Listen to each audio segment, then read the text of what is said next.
And this is Scott Jordan. You're watching live here at Cellars of Sonoma. I've got the winemakers for Joseph Jewell here, and we're tasting their Sauvignon Blanc. We asked a question at the break, and we're going to see if somebody's got an answer. Kevin, do you have any guesses on this one? All right, I'll hang on to your questions. Don't go away. The question is, which of these red grapes generally make a fruity, high-alcohol red or rosé wine? A, Nebbiolo, B, Merlot, C, Grenache, D, Cabernet Sauvignon. Guesses, gentlemen? I'm going to say Grenache. Grenache. Yeah. I'm going to say Cabernet Sauvignon. Oh, is that right? Yeah. Well, you know who makes one is that guy over in Napa. And I love their wines too. He makes a cab. It's pretty expensive, but he makes a really nice cab. The answer is C, Grenache. There's the answer right there, Andrew. C, Grenache. And Dan from Iowa, cheers. He got it. He nailed it. Good job, Dan. So I've got a couple questions. So let's go to a couple questions, then we'll go into your rosé. So let's go with the first question, Kevin. Go ahead.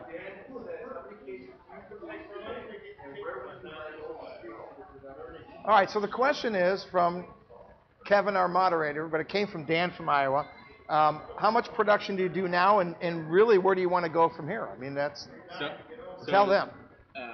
In terms of case production, yeah, like current vintage. Yeah, current. 2010 we just bottled actually this past Saturday, the 30th, and we bottled 800 cases of our 2010 Pinot Noir. Oh, yeah, that's right. Wow. And then a 2008 Syrah from Sonoma Coast. We bottled 100. Oh, nice. Yeah. So a new wine. Yeah. You gotta love that. Yeah, okay. That wine saw 3 years in barrel. Yeah. And why 3 years in barrel? For a Syrah, that seems like a long time. Well, were you just kind of going, come on, keep going, keep going? We weren't too sure about it. Well, we'll be honest with you. 08 was a little bit of the fires. The fires. Yeah, right, right. Smoky, so we let Yeah. it settle out a little bit, and we weren't sure about it. And Right. We started, we were really thrown off by the smoke, but we found out it's a really nice wine, and the smoke actually kind of gives a nice complexity to the wine and a Nice. reflection of the year. So we thought it deserved to be bottled and labeled and shared with everybody else. It mellowed out a little bit with aging too, kind of like it goes with barrel aging. Wow. What's the next question? Go ahead.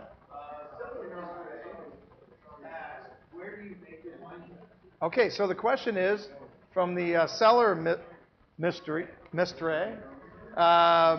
Where do you guys make your wines? Tell everybody where you're producing. We share a space with a winery in Cloverdale, California. The host winery's name is Pay Vineyards. They built the winery in 2004, so it's a brand new facility essentially. All the bells and whistles. Gravity flow.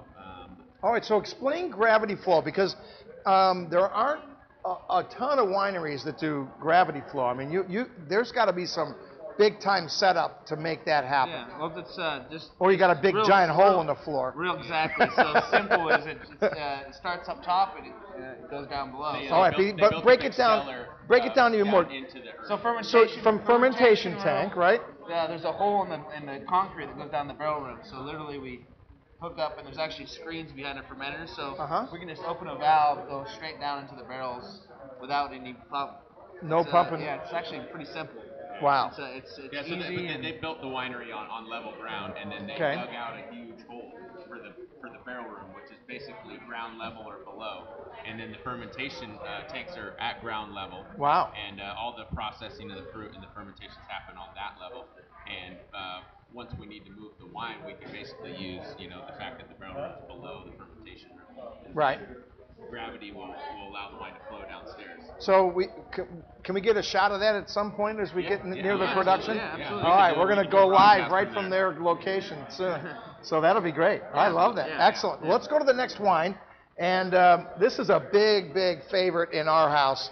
We love rosés, and our boys look for rosés. My wife is a big rosé fan, and this little baby right here, this is a dream. Look at that. Now, you made it from Pinot? Yeah, it's a rosé of Pinot Noir. Whole cluster press. It was about 150 gallons barrel fermented, barrel aged, and then bottled. Yeah, another small production wine. You're talking 62 cases. I mean, that's crazy. Yeah. That's tiny. The balling people We love wish us. we would have made a little bit more. Yeah, right? Oh, yeah. They make a fortune on a guy like that. Yeah, we wish we had more of this. This is one of our favorite rosés we've ever had, actually. And we're not just saying it because it's ours. Wonderful. It's really nice.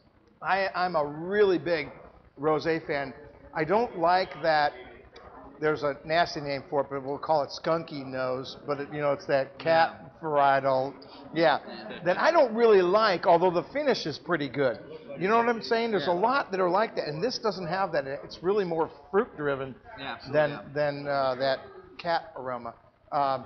Beautiful bottle of wine. Retail price on that? $20. $20. And of course, now we can have it right here in the tasting room, and we can pour it as soon as you get some to me. So we'll have some of that in the next few days, I'm sure, and we'll be pouring that. And in fact, we'll add it to our pink collection. We're collecting. We have different vintners now that have rosés. Yeah, but they're all different, which is interesting.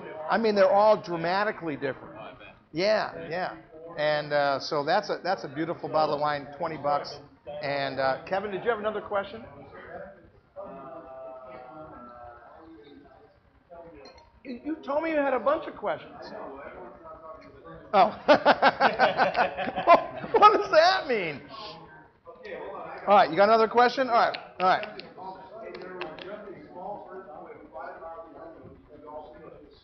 An earthquake here in California? 5? Yeah, look, it's going on right now. How big was the earthquake? Yeah, how big? We didn't feel it. No, we didn't feel it at all, and we would have just drank more wine, and that would have taken care of it, right? Let me give you a little update on a little schedule change for those of you in the local area. Normally on Thursdays we have Dustin Saylor. This week we're going to have John Pita in for Thursday and Friday. Dustin Saylor's got a problem with his voice, and as a singer, I would imagine that probably, that's a real bad thing. Yeah. It's like you guys losing your arms. You're not going to make much wine without your arms. So John Peter will be here on Thursday and Friday this week. Robert Herrera on Saturday.